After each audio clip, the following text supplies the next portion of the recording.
శుద్ధుడు మహోన్నతుడు మహిమ కలిగిన దేవా నిత్య నివాసన మా ప్రియ పరలోకపు తండ్రి మీకు వందనాలు స్తోత్రాలు. గడిచిన క్షణం వరకు ప్రభా నన్ను మమ్మల్ని సజీవులుగా ఉంచినటువంటి విధానమును బట్టి లెక్కించలేని స్థుతులు స్తోత్రాలు ప్రభా. ఈ సమయం అనేది స్థలం అనేది అయా చేరినటువంటి ప్రజలము ప్రభా మీ వారమై ఉన్నాం. నీవు మాకు దేవుడువై ఉన్నాం, మేము నీకు ప్రజలమై ఉన్నాం. అయా మీరు మాకు తండ్రి ఉన్నారు, మేము మీకు బిడ్డలమై ఉన్నాం. కృపా సత్య సంపూర్ణుడా నీ వాత్సల్యం బట్టి మమ్మల్ని నిత్యము ఆదరించుతున్నటువంటి స్థితిని బట్టి మరొకసారి ప్రభా వందనాలు స్థుతులు స్తోత్రాలు తెలియజేస్తున్నాం. దినం వెంబడి దినము కృప వెంబడి కృపతో మమ్మల్ని ఆదరిస్తున్నారు, బలపరుస్తున్నారు, నడిపిస్తున్నారు. అయా మా ప్రతి సమస్యలో మా ప్రతి పరిస్థితిలో అయా వాక్యం ద్వారా మమ్మల్ని ఆదరిస్తున్నటువంటి దేవా మీకు వందనాలు స్థుతులు స్తోత్రాలు. ఆ వాక్యంలో వాగ్దానాన్ని మేము విశ్వసించినప్పుడు దానిని నెరవేర్చేటటువంటి దేవుడు గనక కృపగల దేవ, చూచే దేవుడవు, వినే దేవుడవు, మా ప్రార్థన ఆలకించే దేవుడవు, ఆమేనని పలికే దేవుడు తండ్రి మీకు వందనాలు స్థుతులు స్తోత్రాలు. అయా మరి సమయంలో నీ వాక్యపాద సన్నిధికి మేము వచ్చాం ప్రభా. నీ వాక్యం ద్వారా నాతో మాతో మా అందరితో మాట్లాడండి. యూట్యూబ్ ద్వారా వీక్షిస్తున్న వారితో కూడా మీరు మాట్లాడండి. మీ నామానికి మహిమకరంగా మరి యొక్క ఉపవాస ప్రార్థన జరగడానికి సహాయించండి. అలాగే రేపటి దినము పరిశుద్ధ బలారాధన కార్యక్రమం మంచి వాతావరణం దయచేయండి. ప్రతిదిన ఆటంకాన్ని కీడును దూరపరచండి. రేపు జరగబోయే ఆరాధన కార్యక్రమం అంతటిని బట్టి కూడా మీ నామానికి మహిమ తెచ్చుకుంటారని యేసే నామములో స్తుతించి ప్రార్థించి అడిగి వేడుకొంచున్నాము తండ్రి, ఆమేన్. అందరికీ వందనాలండి, అందరికీ వందనాలు. God bless you all. ప్రతి శనివారం జరుగుతున్నటువంటి మరి యొక్క సిద్ధపాటు ఆరాధన కార్యక్రమం, ఉపవాస ప్రార్థన కార్యక్రమంలో పాల్గొంటున్న మీ అందరిని బట్టి సంతోషిస్తున్నాను, ప్రభునామాన్ని మహిమపరుస్తున్నాను. దయచేసి ప్రతి వారం కూడా ఆరాధనలో పాల్గొనటం ఎంత ప్రాముఖ్యమో ఉపవాస ప్రార్థనలో కూడా మనం పాల్గొనటం అనేది అంతే ప్రాముఖ్యం. మరి ఈరోజు మన వాక్య ధ్యానాంశం ఏంటంటే, గత శనివారం కాక అంతకుముందు శనివారం ఒక వాక్య భాగాన్ని మనం చదువుకుని ధ్యానించాం. మరొకసారి చదువుకుందాం. కీర్తన 4:4, 4వ కీర్తన 4వ వచనం మన మూల వాక్యం. భయము నుండి పాపము చేయకుడి, మీరు పడకల మీద ఉండగా మీ హృదయములలో ధ్యానము చేసుకుని ఓరకుండి. పై వచ్చినన్నే మనం ధ్యానం చేస్తున్నాం. కింద రెండో మాట కాదు కానీ పైనున్నటువంటి మొదటి మాటనే ధ్యానం చేశాం. భయము నుండి పాపము చేయకుడి. ఒకవేళ పార్ట్ 1 మొదటి భాగం ఎవరిని వినకపోతే మన యూట్యూబ్లో ప్లేలిస్ట్లో పెట్టాను. చక్కగా అంశాధార ప్రసంగాల్లో ఉంటుంది, వచనాధార ప్రసంగాల్లో దయచేసి వీక్షించండి. ఎందుకంటే మొదటి భాగం వినకుండా రెండో భాగం వింటే మనకు అర్థం కాదు. కాబట్టి ఈ మాట చాలా ప్రాముఖ్యం. దేవుడు నా హృదయంలో ఉంచిన మాటని ధ్యానపూర్వకంగా మరి మీ మధ్యకి తీసుకుని రావడానికి దేవుడు కృప చూపించారు. కాబట్టి ప్రతి వచనం ప్రాముఖ్యమే, ప్రతి పదం ప్రాముఖ్యమే, ప్రతి మాట ప్రాముఖ్యమే. ఈ మాటను మనం ఏమని ధ్యానం చేసాం జ్ఞాపకం చేస్తాను టూకీగా మర్చి కొన్ని విషయాలు. భయము నుండి పాపము చేయకుడి. 2 పదాలు ఉన్నాయి ప్రాముఖ్యంగా. ఒకటి భయము, 2 పాపం. పాపం అనగా ఆజ్ఞాతిక్రమమే పాపం. పాపం వల్ల వచ్చు జీతం మరణం. ఆజ్ఞ అనగా నిర్గమాకాండం 20వ అధ్యాయం మొదటి నుంచి కొన్ని వచనాల్లో 10 ఆజ్ఞలు ఇవ్వబడ్డాయి. వాటిని జ్ఞాపకం చేశాను. మరలా చెప్పను కానీ వాటిని జ్ఞాపకం చేశాను. ఆజ్ఞ అంటే మనందరికీ తెలుసు ఏమండి. ఆజ్ఞ అతిక్రమిస్తే పాపమని, పాపం వల్ల వచ్చు జీతం మరణమని కూడా మనకి తెలుసు. కాబట్టి భయం మరి దేనికి భయపడకూడదు, ఎవరికి భయపడాలి, ఎవరికి భయపడకూడదు, ఈ సంగతులు కూడా మనం చెప్పుకున్నాం. పరిశుద్ధ గ్రంథంలో దేవుని యొక్క వాక్యం చెప్తుంది, భయము నుండి పాపము చేయకూడదు. భయపడుట వలన ఉరి వచ్చునని కూడా మరొక లేఖనాన్ని కూడా మీకు జ్ఞాపకం చేశాను. అదేంటండి, భయపడడం వల్ల ఉరి వస్తుంది అంటున్నారు, మరలా భయపడద్దు అంటున్నారు. దేవునికి భయపడాలి ఏమండి. మనుషులకు భయపడితే ఉరి వస్తుంది, దేవునికి భయపడితే అది జ్ఞానం అనిపించుకుంటారు. దేవునికి భయపడుతున్నాడు ఒక వ్యక్తి అంటే అది జ్ఞానం. యోబు గ్రంథంలో ఉంటుంది కదా, మనం ఒక ప్రశ్న కూడా పెట్టాను. యెహోవాయందు భయభక్తులు కలిగి ఉండేటే జ్ఞానానికి మూలమని వివేచనని లేఖనము సెలవిస్తాం. కాబట్టి దేవుని భయభక్తులు కలిగి ఉంటే జ్ఞానం. కాబట్టి దేవునికి భయపడితే అది జ్ఞానం, మనుషులకి భయపడితే ఉరి వస్తుంది. పరిశుద్ధ గ్రంథంలో కొందరు ఉన్నారు, షిఫ్రా పూయ అనేటటువంటి వారు. దేవునికి భయపడ్డారా, రాజుకి భయపడ్డారా చెప్పండి. దేవునికి భయపడే వాళ్ళు ఏం చేయలేదు, నరహత్య చేయకూడదు అన్న ఆజ్ఞని వాళ్ళు అతిక్రమించలే, నరహత్య చేయలే. ఆ 2 సంవత్సరాలు పిల్లల్ని బతికించారు. దేవునికి భయపడినందున దేవుడు వారికి ఏం చేశాడు? మేలు చేశాడు. మనం కూడా బైబిల్ గ్రంథంలో ఉన్న ఆజ్ఞలను పాటిస్తే, ఆజ్ఞలను అనుసరిస్తే మనం మేలు పొందుకుంటాం. అలాగే పరిశుద్ధ గ్రంథంలో ఇంకెవరికి జ్ఞాపకం చేశాను? పరిశుద్ధ గ్రంథంలో ఇంకెవరిని జ్ఞాపకం చేశాను? మోషే ఫరో ఎదుట నిలబడినప్పుడు ఫరో దేవునికి భయపడినట్టు నటించాడు. ఫరో దేవునికి భయపడనందున ఎర్ర సముద్రం మధ్యలో జలసమాధి అయిపోయాడు. ఫరో దేవునికి భయపడలేదు కాబట్టి. వాక్యం చెప్తుంది, హృదయం కఠినము చేసుకున్నవాడు కీడులో పడును అని. కీడులో పడ్డాడు. కాబట్టి లోకాసువార్త నుంచి కొన్ని విషయాలు చెప్పాను. ఆత్మను కాక దేహాన్ని చంపే మనుషులకు కాక, ఆత్మతో పాటు శరీరముతో పాటు ఆత్మను కూడా చంపి నరకములో పడద్రోయగల వానికే మనము భయపడాలి. ఈ సంగతులన్నీ కూడా చెప్పడం జరిగింది. అలాగే యోసేపు గురించి కూడా చెప్పాను. యోసేపు పొతిఫరు భార్యకి భయపడ్డా, దేవునికి భయపడ్డా? దేవునికి. పొతిఫరు భార్య, పొతిఫరుకి అధికారం ఉందంటే ఇక భార్యకి కూడా అధికారం ఉన్నట్టే. అధికారికి భయపడలేదు, దేవునికి భయపడ్డాడు. ఆమెకు భయపడితే ఆమెతో కలిసి పాపం చేసేవాడు, వ్యభిచరించకూడదు అన్న ఆజ్ఞను అతిక్రమించేవాడు. దేవునికి భయపడ్డాడు కాబట్టి దేవునికి విరోధంగా నేను ఈ పాపం చేయను అని అన్నాడు. వ్యభిచారం చేయడానికి ఇష్టపడలేదు, ఎందుకంటే దేవునికి భయపడ్డాడు. దేవునికి భయపడే ఏ వ్యక్తి అయినా, హృదయపూర్వకంగా దేవునికి భయపడే ఏ వ్యక్తి అయినా పాపం చేయడు. ఆదామును ఉదాహరణగా తీసుకొచ్చాను. ఆదాము భయపడ్డా? భయపడలేదా? భయపడ్డాడు. భయపడి దాక్కున్నాడు. అయ్యా, నీ స్వరం విన్నప్పుడు తోటలో నేను నీకు భయపడి నేను, అదేం భయం? దొంగ భయం.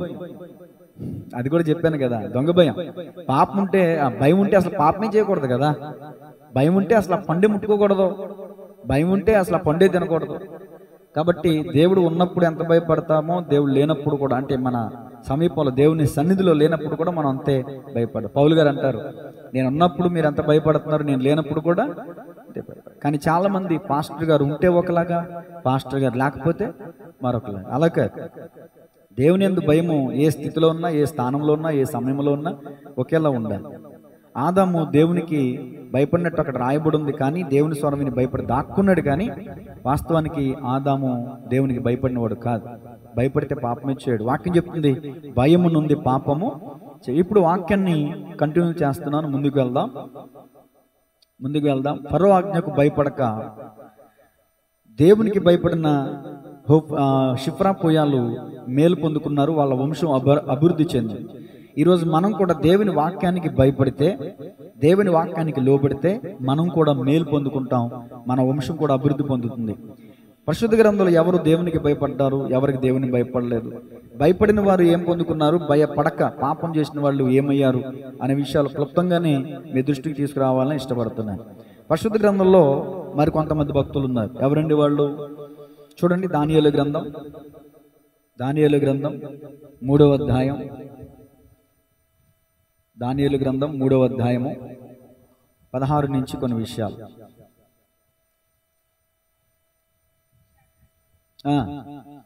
షడ్రకు, మెషకు, అబేద్నెగో రాజుతో ఇలాగూ చెప్పిరి, నెబుకద్నెజరు ఇందుని గురించి మీకు ప్రత్యుత్తరం ఇవ్వవలనన్నాడు. చింత మాకు లేదు.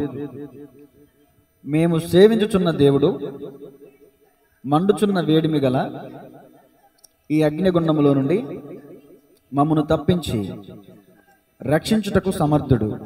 మరియు నీ వశమున పడకుండా ఆయన మమ్మను రక్షించును.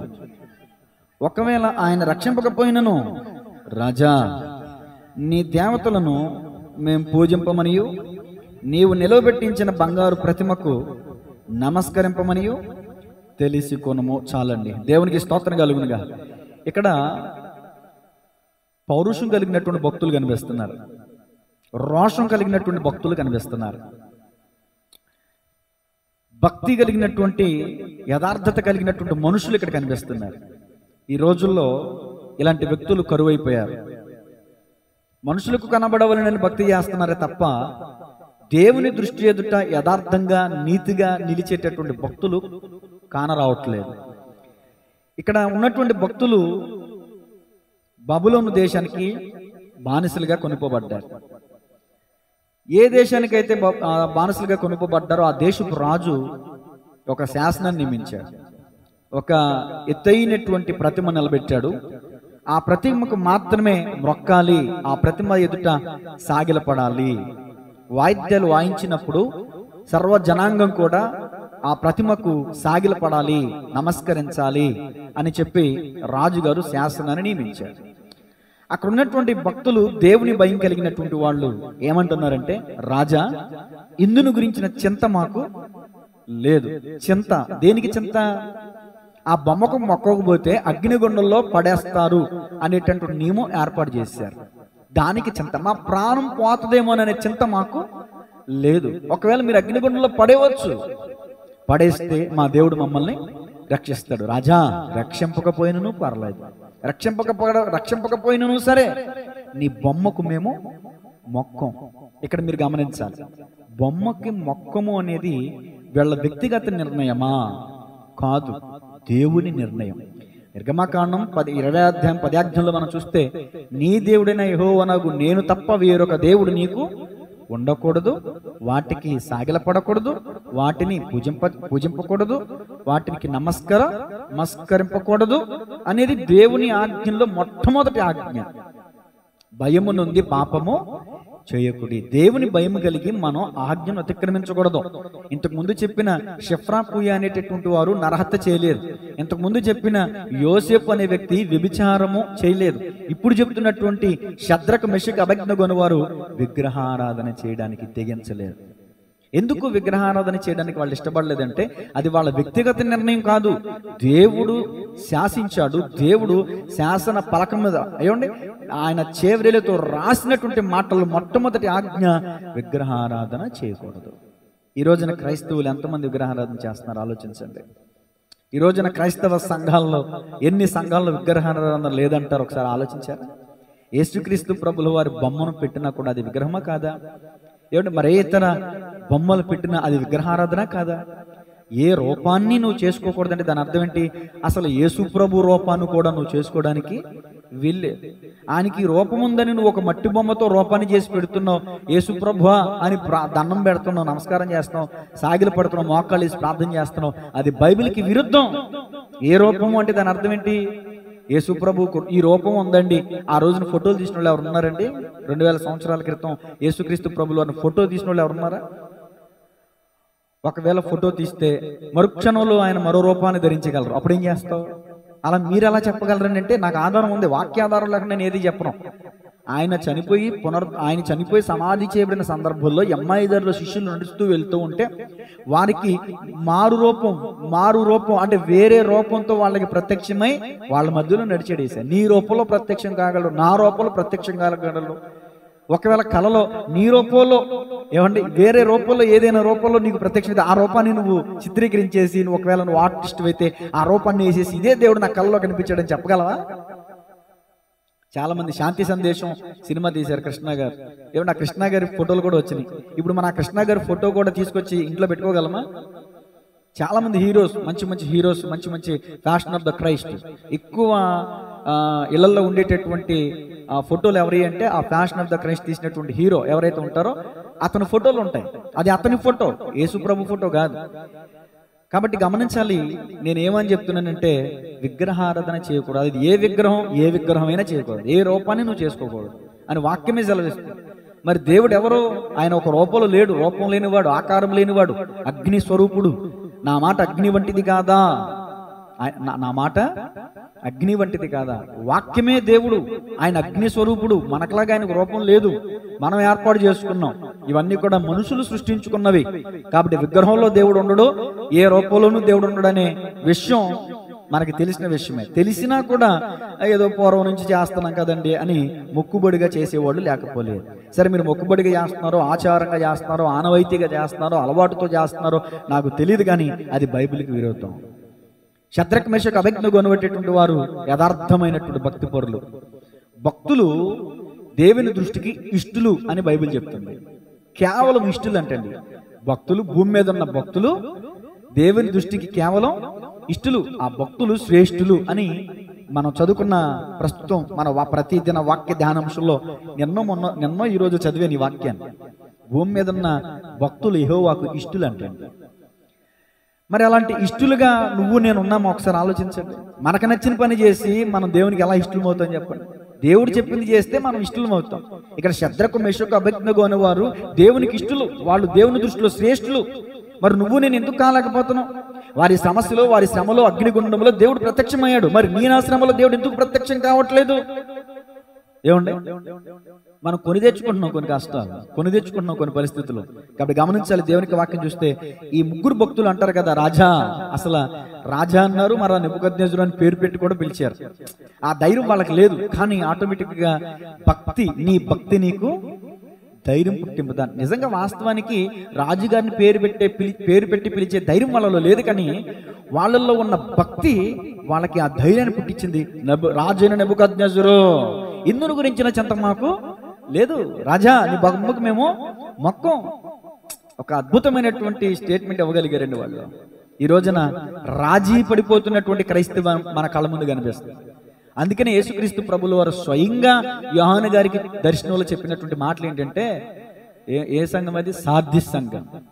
చల్లగాను లేదు, వెచ్చగాను లేదు, నులివెచ్చగా, అంటే లోకంతో రాజీ పడిపోయినటువంటి సంఘం కనిపిస్తుంది. నేటికి సార్దిస్ సంఘం యొక్క అనుభవం ప్రతి సంఘంలోనే ఉంటా ఉంది. కాబట్టి సమయం అవుతుంది కాబట్టి నేను ముందుకు వెళ్తున్నాను. పరిశుద్ధ గ్రంథంలో దేవునికి భయపడ్డ వాళ్ళు ఎవరంటే ఈ శద్రకు మెషకు అబేద్నెగో అనేటువంటి వారు భయము నుండి పాపం చేయలే. రాజుకి భయపడ. ఇక్కడ నేను ఇస్తున్నటువంటి ప్రతి రిఫరెన్స్ లో కూడా ఇద్దరు రాజులు కనిపిస్తున్నారు. అవునా కదండి? ఇద్దరు రాజులు కనిపిస్తున్నారు. ఫరో రాజుకి భయపడలేదు. ఎవరు? షెఫ్రాపోయాలు. రాజుల రాజు దేవునికి భయపడ్డారు. ఏమండి? అలాగే యోసేపు అధికారికి భయపడాలి, అధికారి భార్యకి భయపడాల. సర్వాధికారం కలిగిన దేవునికి భయపడాలి. ఇప్పుడు నేను చెప్తున్నటువంటి ఈ అంశంలో కూడా బబులోను ది గ్రేట్ బబులోను మహా సామ్రాజ్యం, బబులోను రాజైన నెబుకద్నెజరుకి భక్తులు భయపడాల. మరి ఎవరికి భయపడ్డారు? ఏమండి? అసలు ఆ బబులోను అధికారి అయినటువంటి దేవునికి ఆ భక్తులు భయపడ్డారు. అందుకనే కదా ఒక అద్భుతమైన పాట భక్తులు రచించారు. భయమో చెందకు భక్తుడా ఈ లోకపు ఛాయలు చూచినప్పుడు, భయమో చెందకు నీవు దిగులు చెందకు నీవు, భయమో చెందకు నీవు దిగులు చెందకు నీవు, జీవమిచ్చిన యెహోవన్నాడు. ఓ భక్తుడా ప్రాణం పెట్టిన యేసయ్యున్నాడు, జీవమిచ్చిన యెహోవన్నాడు. ఓ భక్తుడా ప్రాణం పెట్టిన యేసయ్యున్నాడు.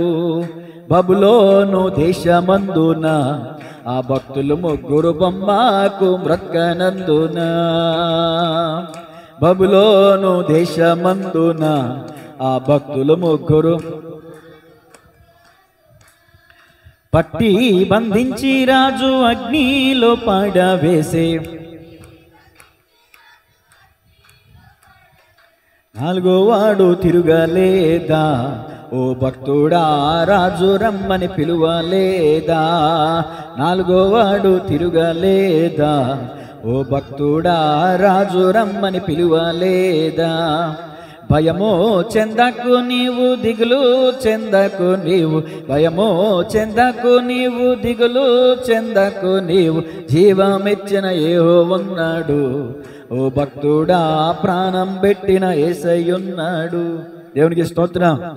కాబట్టి గమనించాలి, దేవునికి భయపడ్డారు. అదే వాక్యం లోకాసువార్తల నుంచి కూడా గత వారం అంతకుముందు వారం మీకు వినిపించాను నేను. శరీరాన్ని చంపే మనుషులకు కాక శరీరముతో పాటు ఆత్మను కూడా చంపే నరకంలో పడద్రోయగల దేవునికే. మరి ఇక్కడ ఎవరికి భయపడ్డారు? శరీరాన్ని చంపే నెబుకద్నెజరు రాజుకి భయపడ్డారా భక్తులు? ఆత్మను కూడా చంపే నరకంలో పడద్రోయగల దేవునికి భయపడ్డారా ఆ భక్తులు? దేవునికే భయపడ్డారు. పరిస్థితులకు భయపడలా, ప్రాంతానికి భయపడలా. ఆ ప్రాంతం శత్రు దేశం, ఆ ప్రాంతం వీళ్ళు బానిసలుగా కొనుకోబడినటువంటి దేశం. స్వస్థలం కాదు, సొంత ప్రాంతం కాదు, సొంత దేశం కాదు, సొంత గ్రామం కాదు. ఏమంటే స్థానబలం అనేది ఉంటది కదా, మన స్థానంలో మనకి బలం ఉంటది, కానీ అక్కడ స్థానబలం కూడా లేదు వాళ్ళకి. అయినా కూడా వాళ్ళ ధైర్యం చూసారా? భక్తి, నిజమైనటువంటి భక్తి పరులకి అలాంటి ధైర్యం ఉంటది అని దేవుని సేవకునిగా చెప్తున్నాను. అంత మాత్రమే కదా, మరొక మాట చూడండి. దానియేలు గ్రంథం 6వ అధ్యాయం 10వ వచనం. మరొక భక్తుని గురించి చెప్తాను. రాజుకి ఈ లోక సంబంధమైన మనుషులకి భయపడక దేవునికే భయపడిన వ్యక్తుల గురించి మాత్రమే చెప్తున్నానండి నేను. దానియేలు గ్రంథం 6వ అధ్యాయం 10వ వచనం. ఇట్టి శాసనము సంతకము చేయబడినని దానియేలు తెలుసుకొనినను అతడు తన ఇంటికి వెళ్ళి యథాప్రకారముగా అనుదినము ముమ్మారు మోకాళ్ళుని తన ఇంటి పైగది కిటికీలు యెరూషలేము తట్టునకు తెరవబడి ఉండగా తన దేవునికి ప్రార్థన చేర్చు ఆయనను స్తుతించుచూ వచ్చాను. ఇట్టి శాసనం, ఎట్టి శాసనం? దేవునికి తప్ప ఎవరైనా తమ మనవులను ఎవరికైనా తెలియజేస్తే, ఏ దేవునికైనా తెలియజేస్తే వాళ్ళని తీసుకువెళ్ళి సింహాల బోనులో పడేస్తారు అనేటటువంటి శాసనం. అక్కడ ఉన్నటువంటి సైనికులు కుట్ర పన్నారు. ఏదో ఒక విధంగా దానియేలులో లోపం కనుక్కోవాలి, దానియేలులో ఏదైనా లోపాన్ని పసిగట్టాలి అని. దానియేలుని ఏదో ఒక విధంగా తన అధికారుల నుంచి తీసివేయించాలి అని చెప్పి చాలా ప్రయత్నాలు చేశారు. కానీ దానియేలులో ఏ లోపం కనబడలేదు. దానియేలుకు హాని చేయడానికి వాళ్ళ ఉద్దేశాలన్నీ విఫలమవుతున్నాయి. చిట్ట చివరికి ఒక ఆలోచన వాళ్ళకు వచ్చింది. ఏంటో తెలుసా? ఈ దానియేలు ఏదైనా మానేస్తాడు, కానీ ఏం మానేయడు చెప్పండి? ప్రార్థన మానేయడు. అది పసిగట్టేశారండి. నిజమే. ఏదైనా మనం పని కోసం వెతుకుతాకి వెళ్ళామనుకో, మొట్టమొదటిగా అడిగేది ఏంటి తెలుసా? మరి ఆదివారం పరిస్థితి ఏంటి? అడుగుతారా అడగరా? మరి ఆదివారం నువ్వు దేవుడిని నమ్ముకున్నావుగా, మరి చర్చికి వెళ్తావుగా? నన్ను అడిగే ప్రశ్న అది, మిమ్మల్ని అడిగే ప్రశ్న అది. ఆదివారం మీరు చర్చికి వెళ్తారుగా?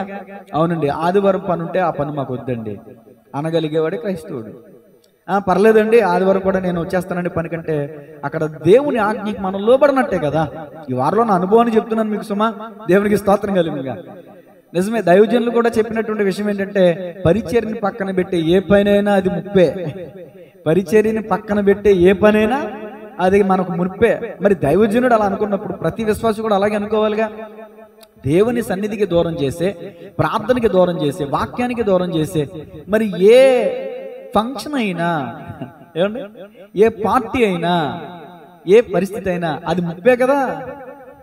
ఆదివారమే వస్తే ఎక్కడ లేని ఫంక్షన్లు. ఎందుకు ఆదివారమే ఫంక్షన్లు పెట్టుకుంటారంటే, ఆ రిలేటివ్స్ అందరూ కూడా ఉద్యోగస్తులు ఉంటారు. ఉద్యోగస్తులకి సోమవారం నుంచి శనివారం వరకు స్కూల్స్ ఉంటాయి, కాలేజెస్ ఉంటాయి. రాగలిగిన ఒకే ఒక దినం ఆదివారం. అందుకనే ఆదివారం ఉద్యోగస్తులందరూ రావడానికి ఆదివారమే పెట్టుకుంటారు ఫంక్షన్. మనం ఏం చేస్తాం? ఆదివారం దేవుని మందిరానికి పెట్టేసి వెళ్ళిపోతూ ఉంటాం. కానీ దేవునికి వాక్యం చెప్తుంది, నేనిచ్చే అవకాశం ఏంటంటే, అంటే బైబిల్ గ్రంథంలో అలాంటి రాజీ ఇవ్వలేదు, కానీ నేను చెప్తున్నా మీ అనుకూలతను బట్టి మీకు ఇస్తున్నటువంటి కొంచెం అవకాశం ఏంటంటే, వెళ్ళండి. వెళ్ళినటువంటి ఆ స్థలంలో మొట్టమొదటిగా మందిరానికి వెళ్ళి ఆరాధించి ఆ తర్వాత దగ్గరలో ఆ ఫంక్షన్కి వెళ్ళండి.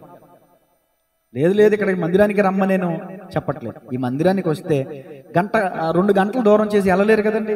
ఆదివారం ఇక్కడ ఆరాధనలో పాల్గొని 2 గంటల దూరం పాల్గొని ఫంక్షన్కి వెళ్ళలేరు. కాబట్టి పొద్దున్నే వెళ్ళిపోయి 2 గంటల దూరం పొద్దున్నే వెళ్ళిపోయి అక్కడ ఏదైనా దగ్గరలో మందిరం ఉంటుంది కదా, ఆరాధనలో పాల్గొని పక్కనే ఉన్న ఫంక్షన్లోకి వెళ్తే ఆరాధన పోగొట్టుకో, ఫంక్షన్ పోగొట్టుకో. ఇది చక్కగా ఈ బాగుందా లేదా?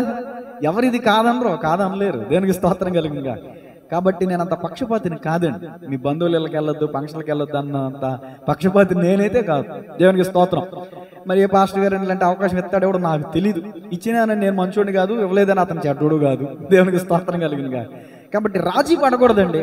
ఇక్కడ దానియేలు కూడా ప్రార్థన చేయటం అతనికి మానేటటువంటి వ్యక్తి. ఇతను ఏదైనా మానేస్తాడు, కానీ ప్రార్థన చేయటం మానడు అన్న సంగతి తెలుసుకున్నాడు. విచారించి అందుకని ఇలాంటి శాసనాన్ని కుయుక్తి రాజుగారికి తెలియదు. పాపం రాజుగారి దగ్గరికి వెళ్ళి వీళ్ళు రాజుగారిని పొగిడి ఇలాంటి శాసనాన్ని నియమించేలాగా చేశారు దానియేలు యొక్క శత్రువులు. అలాంటప్పుడు ఇట్టి శాసనము జారీ చేయబడిన సంతకము తెలిసినప్పటికీ కూడా దానియేలు యథాప్రకారముగా, ఆ మాట అద్భుతం అండి, యథాప్రకారంగా తన ఇంటికి వెళ్ళి ఆ యెరూషలేము తట్టు తెరవబడిన ఆ కిటికీ తలుపులు తెరిచి జీవము కలిగిన దేవుని తట్టు చేతులెత్తి ప్రార్థన చేస్తున్నాడు దానియేలు. దేవునికి స్తోత్రం కలిగినగా. అది నేను అంటాను, ఆదివారం ఆరాధనే కాదు, ప్రార్థన జీవితం కూడా ఉండాలండి. ఖచ్చితంగా ప్రతి క్రైస్తవ విశ్వాసికి ఉపవాస ప్రార్థన ఉండాలి. ప్రార్థన అలవాటు ప్రతిదినం, ప్రతి ఆదివారం అని లేదండి. అక్కడ ఏమని ఉంది చదవండి. ప్రతి ఆదివారం అని ఉందా, లేకపోతే ప్రతి శనివారం సబ్బాతు ప్రతి శనివారం అని ఉందా, లేకపోతే ఏముంది అక్కడ? ఏమనుందండి? అనుదినము అని ఉందా, లేకపోతే ప్రతి వారం అని ఉందా? ప్రతి వారం శనివారం. అప్పుడు ఆది ధర్మశాస్త్రం కాలం ప్రకారం సబ్బాతు శనివారం కదండి.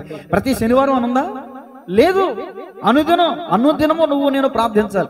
ఒక శనివారం ఉపవాస ప్రార్థనకు వచ్చి ఆచరించుకుంటే సరిపోదు, ఒక ఆరాధనకు వచ్చి ఆచరించుకుంటే సరిపోదు. ఆత్మీయ జీవితంలో బలపడాలంటే, మనం దేవునికి సన్నిహితులం కావాలంటే అనుదినము మన ఇంటిలో ప్రార్థన అనుభవం కలిగి ఉండాలి. అనుదినం ప్రార్థన లేని ప్రతివాడు పాడు మీద శవములు అంటోడు అని మహాభక్తుడు ఒక మహానుభావుడు చెప్పాడు ఈ మాట. నీరు లేని ఏరు, కప్పు లేని ఇల్లు, స్టీరింగ్ లేని కారు ఎలాగో ప్రార్థన లేని జీవితం కూడా అంతే. స్టీరింగ్ లేకపోతే కారుకి ఎన్ని లక్షల రూపాయలు పెట్టి కారు ఉంటే ఉపయోగం ఏంటండి? ప్రయాణం చేయగలమా? చేయలేం. ఎంత మంచి ఏరైతే ఏంటి, నీరు లేనప్పుడు దండగ కదా. ఎంత విలువైనటువంటి భవనం మనం కట్టుకున్న దానికి స్లాబ్ లేకపోతే, ఈ రేక్ షెడ్ లేకపోతే ఉపయోగం ఏంటి? వాన వరద మొత్తం అన్నీ ఇక్కడే ఉంటాయి కదా. నేను చెప్పే విషయం ఏంటంటే దానివల్ల ఉపయోగం లేదు. అలాగే ప్రార్థన లేని జీవితం వల్ల క్రైస్తవ విశ్వాసికి ఉపయోగం లేదు అనే విషయాన్ని ఇక్కడ మనం గమనించాలి. సరే, ఇంకా కొంచెం మనం ముందుకు వెళ్దాం. ఒకటి, షిఫ్రా పూయ అనేవాళ్ళు ఫరోకి భయపడలేదు, దేవునికి భయపడ్డారు, నరహత్య చేయలేదు. యోసేపు పొతిఫరు భార్యకి భయపడలేదు, సర్వాధికారం కలిగిన దేవునికి భయపడ్డాడు, వ్యభిచారం అనే పాపం చేయలేదు. శద్రక్ మేషక్ అబేద్నెగో వారు నెబుకద్నెజరుకి భయపడలేదు, విగ్రహారాధన చేయలేదు, ఆజ్ఞను అతిక్రమించలేదు, దేవునికే భయపడ్డారు, అగ్నిలో సైతం పడద్రోయబడ్డారు. అగ్నిలో దేవుడు వారికి తోడై వారిని అగ్ని వాసనైనను అంటకుండా, అగ్ని వాసన కూడా అంటలేదండి, పొగ వాసన కూడా రాలేదంట వాళ్ళకి, ఒక వెంట్రుకైనా కాలిపోలేదంట. దేవుడు వారిని రక్షించాడు. దానియేలు నెబుకద్నెజరు శాసనానికి భయపడలేదు, కానీ జీవము కలిగిన దేవునికే భయపడ్డాడు. కాబట్టి ప్రార్థన చేయటం మానలేదు. సమూయేలు భక్తుడు అంటాడు, ఇశ్రాయేలీయుల కొరకు ప్రార్థన చేయకపోవుట నాకు పాపము అంటాడు. కాబట్టి ప్రార్థన చేయటం మానేస్తే పాపం, ప్రార్థనకి రావడం మానేస్తే పాపం. నా జనులు ప్రార్థన చేయక ఆహారము మిరింగున్నట్లు, అంటే ప్రార్థన చేయకుండా ఆహారం తింటే పాపం. కాబట్టి ప్రార్థన మానొద్దు. చూడండి, ఇక్కడ ప్రార్థన చేయడం మానలేదు దానియేలు. మరి ఈ రోజున మనం అనేక విషయాల్లో అనేక సాకులు, అనేక వంకలు, అనేక పరిస్థితులు పెట్టి ప్రార్థనకు దూరంగా ఉంటాం. మనం ప్రార్థన అంటే దేవునితో సంభాషణ, ప్రార్థన అనగా దేవునితో సహవాసం. ప్రార్థన యేసుని సందర్శన, పరమ తండ్రితో సంభాషణ, పరమ తండ్రితో. ఇప్పుడు పిల్లలు కాస్త కొంతకాలం దూరంగా ఉన్నారు అనుకోండి, తల్లిదండ్రులకి ఏమొస్తుంది? మనేది వస్తుంది, బెంగ వస్తుంది. పిల్లలతో మాట్లాడి చాలా కాలం అయింది కదా, ఎప్పుడు మాట్లాడాలి పిల్లలతో అని ఆరాటం ఉంటుంది. మరి వారానికి 1-2 పర్యాయాలన్న దేవుడి మందిరానికి వచ్చి మనం ప్రభుతో మాట్లాడబోతే మన విషయంలో ప్రభు ఎంత బెంగ పెట్టుకుంటాడు చెప్పండి, ఎంత బాధ పెట్టుకుంటాడు? మరి కన్న తల్లి తండ్రిగా నీ మీద నీ బిడ్డల్ని ఒక 2 రోజులు కనబడకపోతే నీ బిడ్డల మీద ఎంతో ప్రేమ పొంగిపోతుంది కదా. మరి వారానికి 1-2 పర్యాయాలైనా మన దేవుని కనిపించి ఆయనతో సంభాషించకపోతే, ఆయనతో ముచ్చటించకపోతే మరి ఆయన ఎంత బాధపడతాడు చెప్పండి ఒకసారి. మరికొన్ని విషయాలు. అపోస్తుల కార్యాలు 5వ అధ్యాయం 29వ వచనం. ప్రార్థన మానలేదు దానియేలు. రాజుకు భయపడి ప్రార్థన మానలేదు దానియేలు. మరి కొంతమంది భక్తులు ఏం చేశారు చూడండి. అపోస్తుల కార్యాలు 5వ అధ్యాయం 29వ వచనం. అందుకు పేతురును అపోస్తులను మనుషులకు కాదు దేవునికే మేము లోబడవలెను కదా, దేవునికే మేము లోబడవలెను కదా, మనుషులకు కాదు దేవునికే మేము లోబడవలెను కదా. తర్వాత 40వ వచనం చదవండి, పక్క పేజీ తీపండి. 40వ వచనం. వారు అతని మాటకు సమ్మతించి అపోస్తులను పిలిపించి కొట్టించి యేసు నామమును బట్టి బోధింపకూడదని ఆజ్ఞాపించి వారిని విడుదల చేసిరి. ఆ నామము కొరకు, అంటే ఏ నామం? యేసు నామం కొరకు అవమానం పొందుటకు పాత్రులమని ఎంచబడినందున వారు సంతోషించుచు మహాసభ ఎదుట నుండి వెళ్ళిపోయి ప్రతిదినము దేవాలయములోను ఇంటింటను మానక బోధించుచు యేసే క్రీస్తుని ప్రకటించుచుండిరి. దేవునికి స్తోత్రం చెప్పండి. అంతకుముందు ఈ శిష్యుల్ని కొట్టక ముందు అప్పుడప్పుడు ప్రకటించేవాళ్ళు. ఋషి ఏం చేసేవాళ్ళు? అప్పుడప్పుడు కొట్టేవాళ్ళు.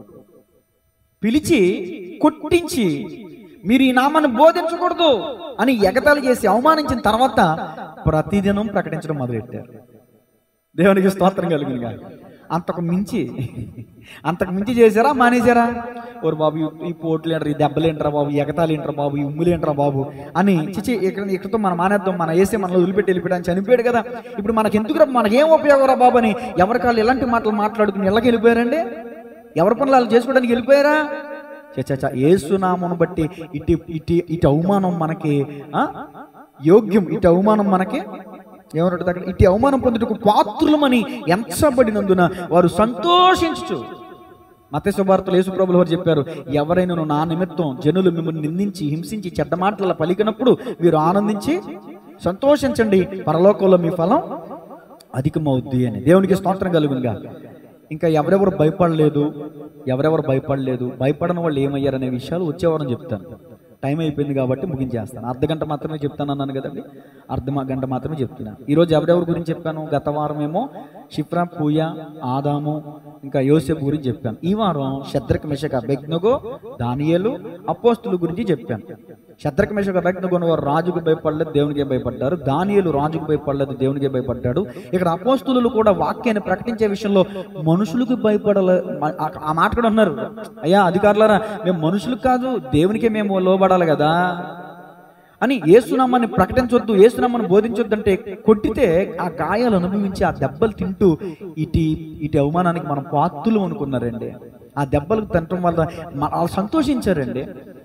కొడితే సంతోషించే వాళ్ళు ఎవరన్నా చెప్పి తిరగబడి చేస్తారు కానీ, ధర్నాలు చేస్తారు కానీ, కొడితే ఆ దెబ్బలు తిని సంతోషించి అంతకు మించి ప్రతిదినం, అంతకుముందు అప్పుడప్పుడు ప్రకటించేవాళ్ళు దెబ్బలు తిన్న తర్వాత ప్రతిదినం ప్రకటించడం మొదలు పెట్టారు.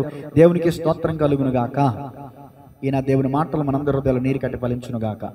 ఇంకా దేవుని యందు భయభక్తులు కలిగి ఉండుట ఎట్టిదో, ఎవరెవరు భయపడలేదో వాళ్ళు కూడా భక్తులే, భయపడిన వాళ్ళు కూడా భయపడకపోవటం వల్ల వాళ్ళకు వచ్చిన హాని ఏంటో కూడా చెప్తాను. తలలు వంచండి, ప్రార్థన చేసుకుందాం. చిన్న ప్రార్థన చేస్తాను, చేసి ముగిస్తాను. తర్వాత అందరం కలిసి టైం ఒక పావుగంట ఉంది 9 అవటానికి. 9 గంటలకు ముగిస్తాను ప్రతి శనివారం కూడా. మరలా చెప్తున్నాను, 7:30కి ప్రారంభిస్తాను.